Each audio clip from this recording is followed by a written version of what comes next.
এই শোনো না গো, আমাদের পুতুল ডায়েরি চ্যানেলটি সাবস্ক্রাইব করে পাশে থাকা বেল আইকনটি বাজিয়ে দিও প্লিজ। আর গল্পটি ভালো লাগলে অবশ্যই লাইক কমেন্ট করে শেয়ার করে দিও। জানো তোমরা কাল রাতে কি হয়েছে? আরুষ ভাইয়া তার গার্লফ্রেন্ডকে জেলাস ফিল করার জন্য পুরো ঘটনাটা বলে দিল সবাইকে কুহু। সবাই তো হাঁ করে তাকিয়ে আছে আরুষের দিকে, আর আরুষ মেরে ফেলবো টাইপ লুক দিয়ে তাকিয়ে আছে কুহুর দিকে। আরুষের দিকে মুখ ঘুরিয়ে তাকাতে দেখলো সে মিটমিট করে হাসছে। জমি অবাক হয়ে বলল, আরুষ ভাইয়া তোকে এত কিছু কিনে দিয়েছে? জোবানও একই সুরে বলল, আবার মেলাও নিয়ে গেছে। কুহু এদের কথা তেমন পাত্তা না দিয়ে আরুষের দিকে তাকিয়ে জিজ্ঞেস করলো। আরুষ ভাইয়া রাগারাগি মিটেছে তোমাদের? আগে ফুসফুস করে নিঃশ্বাস ফেলতে ফেলতে বলল, হ্যাঁ কমেছে। কাল রাতে গিয়ে ওভারনাইট স্ট্যান্ড করে সব রাগ পুষিয়ে দিয়েছি। বলেই দ্রুত উঠে রুম ত্যাগ করলো। সবাই আরুষের এমন হঠাৎ রাগের কারণ খুঁজে পেল না, তবে তা নিয়ে আর বেশি ঘাটাঘাটিও করলো না। নিজেদের মতো আড্ডায় মেতে উঠল। দুপুর 12টা নাগাদ রেডি হয়ে বেরোলো আয়ুষ। প্রতিদিন সকাল একবার করে পঙ্কির সাথে দেখা করতে গেলেও আজ যায়নি। ভেবেছিল আজ আর যাবে না, তবে এখন একটু ভালো লাগছে না। মন বলছে আজ কিছু একটা মিস হয়ে গেছে। কিন্তু কি পঙ্কিকে জোর করা, জেরা করা, তার থেকে পাসপোর্ট চাওয়া? না, এরকম আগেও কতজনের মুখ থেকে কত কিছু বের করেছে আয়ুষ। এমন অস্থিরতা তো হয়নি কখনো। তাহলে এই পঙ্কির ক্ষেত্রে এমনটা কেন হয়? না, এই মেয়েকে বেশি দিন রাখা যাবে না। অতি দ্রুতই পাসপোর্ট জেনে একে বিদায় করতে হবে। দরকার হলে আজ থেকে 30 ডোজ দিবে। ড্রয়িং রুম টপকে যাওয়ার সময় পেছন থেকে দোয়েলের ডাক কানে এলো আয়ুষে। এই বরদুপুরে কোথায় যাচ্ছিস বাবাই? আয়ুষ ফিরে তাকালো মায়ের দিকে। দোয়েল তার কাছে এগিয়ে এলো, হেসে বলল, মিট করতে যাচ্ছিস কারোর সাথে? আয়ুষ বলতে নিল, হ্যাঁ মা, আসলে আমি কিন্তু জানি আজ ভ্যালেন্টাইন ডে। কে সেই মেয়ে? আয়ুষ ভ্রুকুচকে বলল, মা তুমিও না, আমার অমন কেউ নেই। আমি তোমার পছন্দের মেয়েকেই বিয়ে করবো, বুঝলে? দোয়েল যেন একটা সুযোগ পেল মনের কথা বলতে। সত্যি তুই মায়ের পছন্দ করা মেয়েকে বিয়ে করবি? আয়ুষ নির্লিপ্ত ভাবে বলল, হ্যাঁ মা, এখন পর্যন্ত এটাই ফাইনাল। পরে অন্য কেউ আসলে। কুহু মামুনিকে কেমন লাগে তোর? থমকে গেল আয়ুষ। দোয়েল আবারও আগ্রহ নিয়ে বলে উঠল, কিরে বল, ওকে তোর বউ বানাবি? আয়ুষ বিব্রত হলো, কণ্ঠে হালকা জোর দিয়ে বলল, মা এসব তুমি কি বলছো? কেন কুহুকে বিয়ে করতে যাব? ওর ওর সাথে আমার যায় না মা। আর এখনো অনেক ছোট কুহু, ওকে নিয়ে এসব ডিসগাস্টিং মা। বলতে বলতেই হন হন পা চালিয়ে বেরিয়ে গেল আয়ুষ। সে পারত এই মুহূর্তে আরুষের ফিলিংসের কথাটা দোয়েলকে বলতে, তবে আরুষ আর কুহুর ব্যাপারে যা বুঝলো, আরুষ কুহুকে এখনো মনের কথা বলেই উঠতে পারেনি। আর যাও বলেছে তা বেচারি কুহু বোঝেইনি। তাই প্রথমে ওদের মধ্যে মন মিলনটা হওয়া জরুরি। আগে থেকে এই পরিবারকে মিথ্যে আশা দিতে চায় না আয়ুষ। কেন শুধু শুধু আমার মন রক্ষার্থে বাবাইদের জোর করছিস বল? পেছন থেকে নিজের প্রতিরূপের কণ্ঠে ঘুরে তাকালো দোয়েল। দেখতে পেল চোরের অশ্রুসিক্ত নয়ন জোড়া, যা সে লুকাতে চাইছে। তবে এক নারীতে সংযুক্ত বোনের কাছে যে লুকানো সম্ভব নয়। দোয়েল মাথা নোয়ালো, বুঝলো যে চুরুই আয়ুষের বলা সব কথাই শুনেছে। বোনকে কিছু বলার ভাষা নেই দোয়েলের কাছে। তবে সে নিজের শব্দ ভাণ্ডার শব্দ উচ্চারণ করার আগে চুরুই প্রতিশব্দ করল, বাবাইরা বড় হয়েছে বোন, ওদের নিজেদের একটা পছন্দ থাকতেই পারে। ওরা হয়তো অন্য কোনো মেয়েকে পছন্দ করে। শুধু শুধু আমার খুশির জন্য আমার কুহুর সাথে ওদের বেঁধে কষ্ট দিস না। আমার কুহুর ভাগ্যে যা আছে তাই হবে। আমি ওকে আমার মৃত্যু পর্যন্ত আমার কাছে রেখে দিতে চাই, এই বাড়িতেই রাখতে চাই আমার মেয়েটাকে। কিন্তু ভাগ্য যদি তা না চায়, তাহলে আমরা আর কী করব বল? তুই শুধু শুধু আর বাবাইদের জোর করিস না। নিজের উক্তি পেশ করার স্থান ত্যাগ করলো চোরই। দোয়েল তার যাওয়ার পানে তাকিয়ে রইল নীরব দৃষ্টিতে। কতটা প্রাণবন্ত চঞ্চল ছিল তার এই বোনটি। বিয়ে হয়ে যাওয়ার পরও দুষ্টুমিতে মাতিয়ে রাখতো এই বাড়িটা। আয়ুষ আরুষের জন্মের পরে সে ও প্রাণবন্ত শিশুর ন্যায় খেলতো পিচ্ছি দুটোর সাথে। এমনকি নিজের কোল জুড়ে সন্তান আসবে শুনেও সেই খুশি হাসির ঋণী ঝিনি শব্দে বারবার প্রতিধ্বনি হতো এই বাড়িটায়।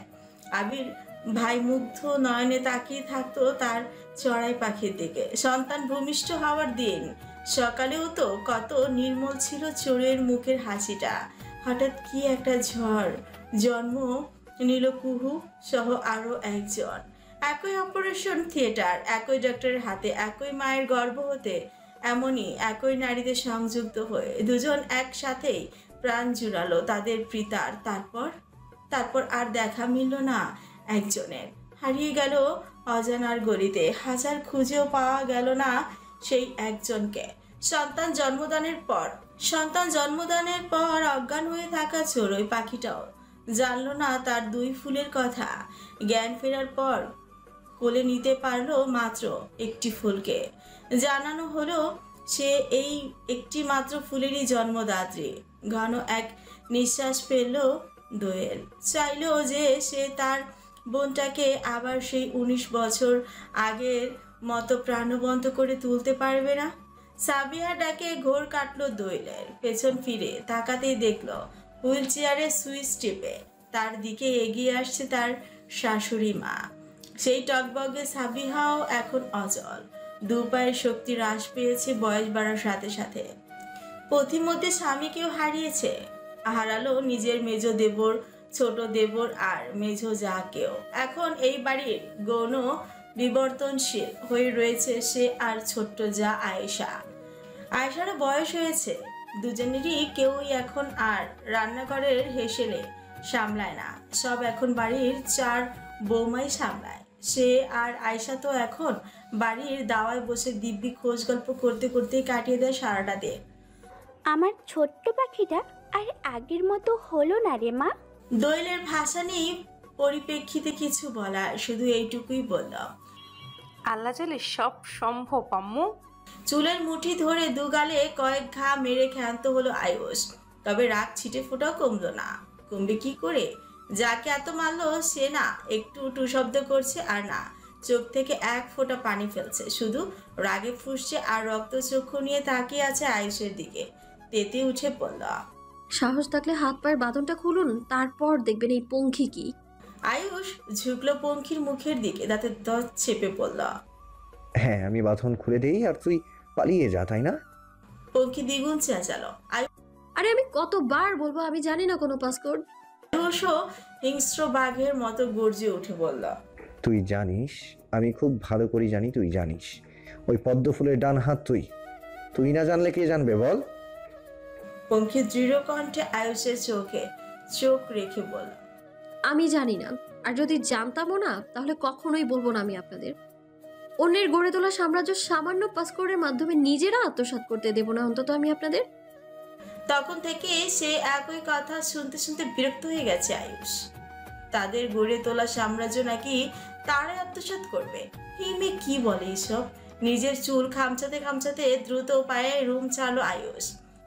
আবার মিনিট 10 পরে ফিরে এলো। এতে এখন আর আগের মতো অগ্নিরূপ নেই, সমস্ত যেন শান্ত শীতল। এসে আলতো করে ঝুঁকলো পঙ্খির দিকে, চেয়ারের হাতলে 2 হাত ঠেকিয়ে আস্তে করে বলল, প্রেম করেছিস কখনো?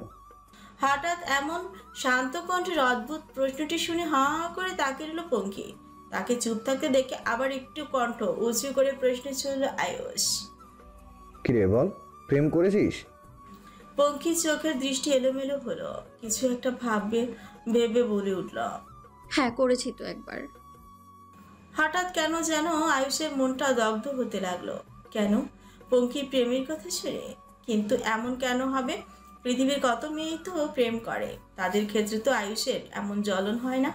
আয়ুষের হাতের মুষ্টি শক্ত হয়ে এলো, কপালের চিকন সরু রগগুলো যেন ফুলে ফেপে উঠেছে। নিজেই অনুভব করলো তার কান থেকে গরম উষ্ণ ধোঁয়া বেরোচ্ছে। রাগে ফুসফুস করে কিছু বলতে যাবে, তার আগেই পঙ্খি নিজের মতে বলে উঠল, সে প্রথমে আমায় প্রপোজ করেছিল, তবে আমি অ্যাকসেপ্ট করিনি। এরপর স্কুলের একটা পরীক্ষার সময় সে আমায় 2 মার্কের আনসার বলে দিয়েছে জানেন।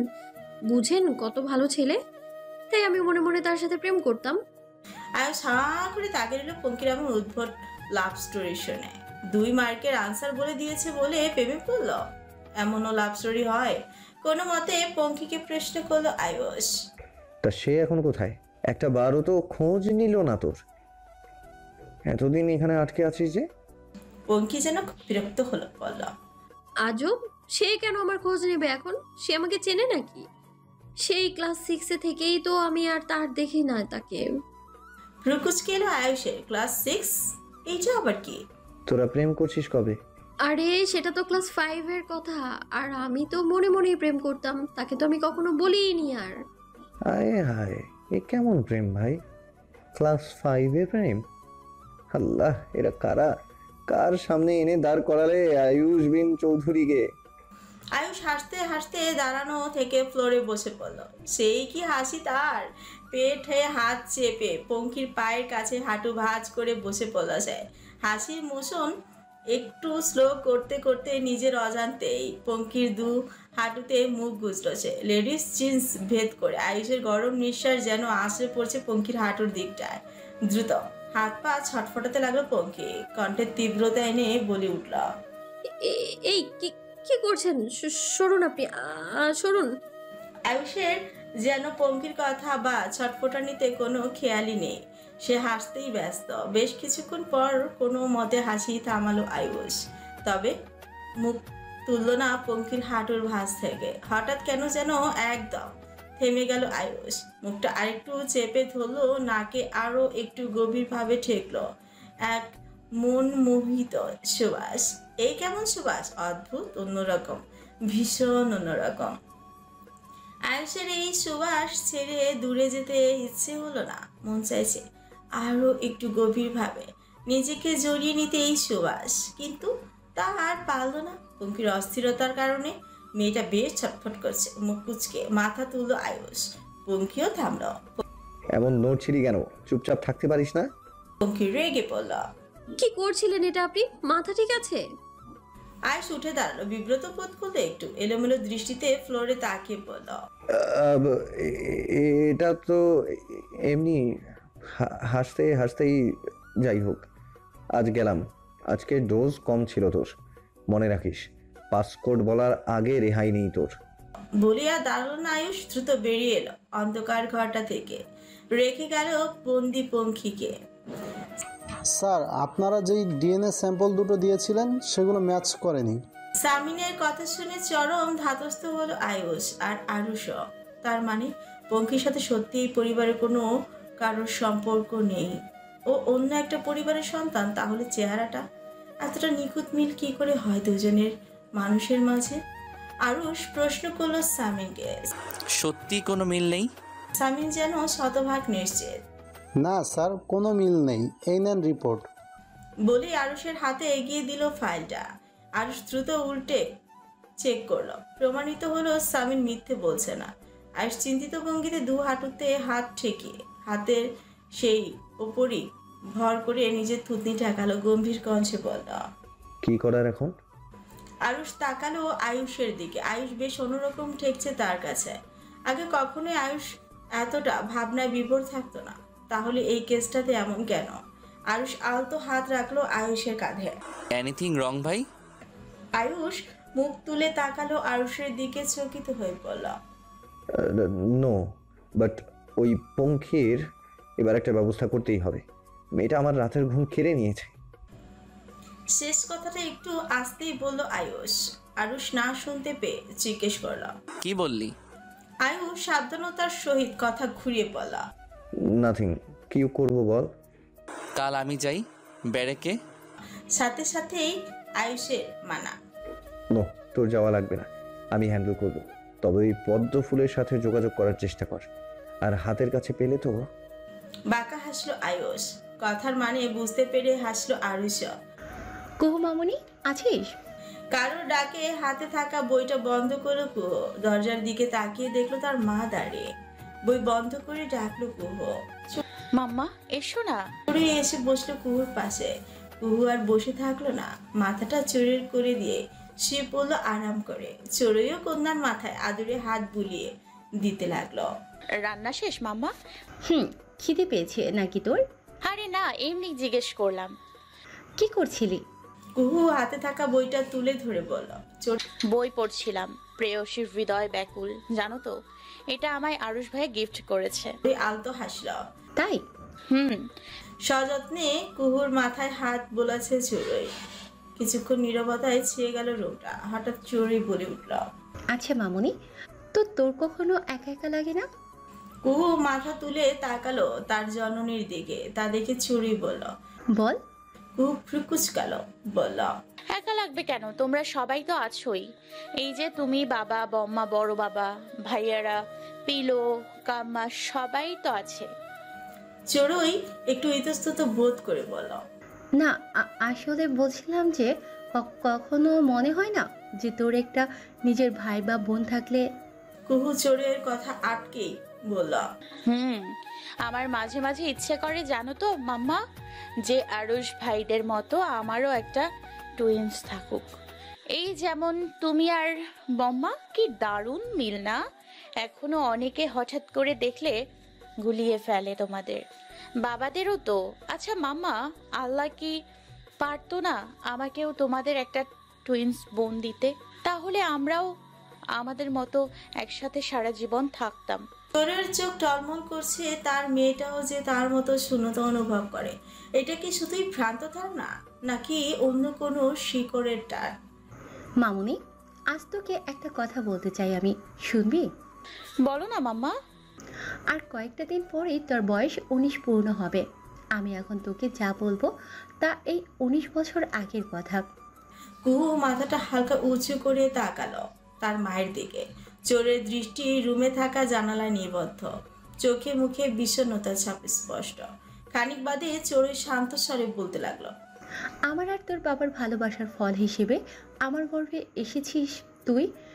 তুই ছিলি, তবে একা নয়, আরও একজন ছিল। আমার সেই কবে থেকে ইচ্ছে আমার কোল জুড়ে ও দুটো একই রকম দেখতে ফুল আসবে। জানিস মামুনি, আল্লাহ কিছু সময়ের জন্য হলেও আমাকে সেই সুখানুভূতি ভোগ করতে দিয়েছিল।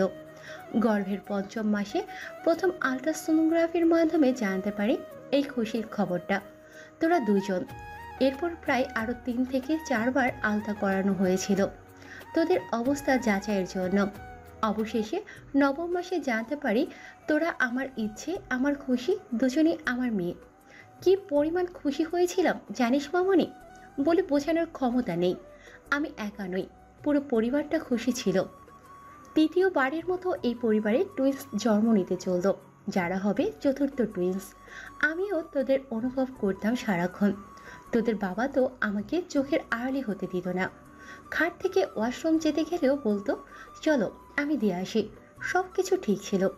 ধীরে ধীরে ঘনিয়ে এলো সেই কাঙ্ক্ষিত দিনটি, তোদেরকে পৃথিবীতে আনার দিন। সবার মধ্যে উদ্বিগ্নতা কাজ করছিল তোদের নিয়ে, আমাকে নিয়ে। ব্যথার কারণে রাতে প্রায় 2টোর দিকেই আমাকে হসপিটালে নিয়ে যাওয়া হয়। সাথে ছিল তোর বাবা, নিবিড় ভাই আর আমার বোন। বাকিরা যেতে চাইলেও পারেনি। এতজন যাওয়ার কি দরকার রাত্রিরে? কালই না হয় যাবে। যতদূর মনে আছে প্রায় ভোরের দিকে ডেলিভারি হয় আমার। এরপরেই আর জ্ঞান ছিল না আমার। জ্ঞান ফিরল দুপুরের দিকে প্রায়। তো তখন যখন তোদেরকে দেখতে চাইলাম আমি, আমার কোলে দেওয়া হলো তোকে, আমার একটা ফুলকে। একটু থামলো চড়ুই। চোখ বেয়ে টুক করে এক ফোঁটা পানি গড়িয়ে পড়লো কুহুর কপালে। কুহু বাক রুদ্ধহীন চিন্তায় নিমগ্ন সে।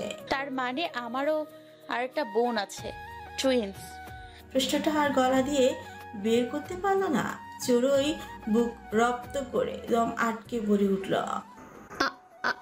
আমি যখন আরেকটা বোনকে চাইলাম, তোদের দুজনকে যখন আমার দুকারে একসাথে নিতে চাইলাম, তখন ওরা আমাকে দেয়নি তোর বোনটাকে। আমি দিশেহারা হয়ে গেলাম, কেন দিচ্ছে না আমার মেয়েকে? আমার পাগলের মতো আত্মচিৎকার শুনেও আনেনি তাকে। সবাই বলল আমি নাকি শুধু তোকেই জন্ম দিয়েছি, আমার গর্ভে নাকি তুই একাই ছিলি, তোর বোনের কোনো অস্তিত্বই নাকি ছিল না। তাকে পুরো বিলীন করে দিল মামুনি। আমার আরেকটা ফুলকে তারা চিনতেই দিল না আমায়, একটি পলক দেখতে দিল না আমাকে। আমি অনেক করে জিজ্ঞেস করলাম, আলতাতে তো তোরা দুজন ছিলি, ওরা আমায় বোঝালো ওইটা নাকি টেকনিক্যাল প্রবলেমের কারণে হয়েছে। সেই থেকে এই এতগুলো বছর আমাকে সবাই এটাই বুঝ দিচ্ছে। আমার মন তো মানতে চাইছে না রে মামুনি।